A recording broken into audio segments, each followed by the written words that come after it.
कफ यानी कि खांसी। खांसी जो है वो अपने अंदर किसी बीमारी का एक सिम्टम यानी कि लक्षण है। ये अपने आप में बीमारी नहीं होती। खांसी के बहुत कारण हो सकते हैं, जैसे कि कोई इन्फेक्शन, बैक्टीरियल, वायरल या फंगल इन्फेक्शन बहुत रेयर होता है।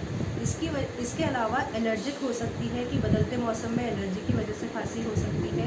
कभी किसी को आई फ्लू हुआ हो तो आई फ्लू में भी कई बार खांसी देखी जाती है। खांसी इन कारणों से होती है तो ज़्यादातर 3 से 4 हफ्ते में ठीक हो जाती है, ख़त्म हो जाती है। इसके अलावा खांसी लंग्स की किसी बीमारी या हार्ट की किसी बीमारी की वजह से भी हो सकती है।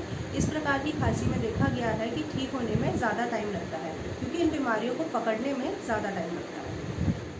खांसी 2 टाइप की होती है, सूखी खांसी या बलगम वाली खांसी।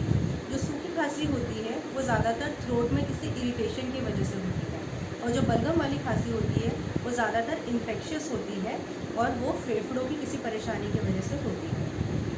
जब भी खांसी शुरू हो, हमें सबसे पहला काम ये करना चाहिए कि किसी भी ठंडे खाने या पीने की चीज़ का सेवन करना बंद कर देना चाहिए।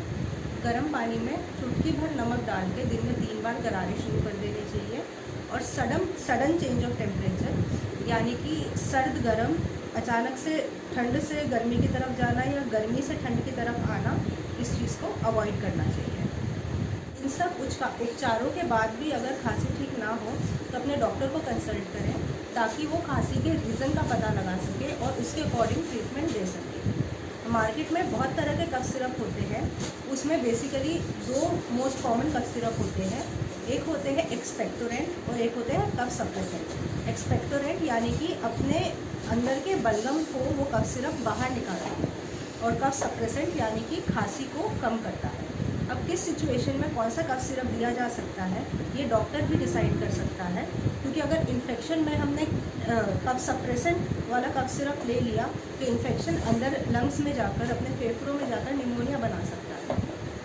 खांसी के कारण के अकॉर्डिंग उसके साथ में और बहुत सारे सिम्टम्स एसोसिएटेड हो सकते हैं, जैसे कि बुखार आना, ठंड लगना, छाती में अपनी धड़कन महसूस होना, सांस लेने में तकलीफ़ होना।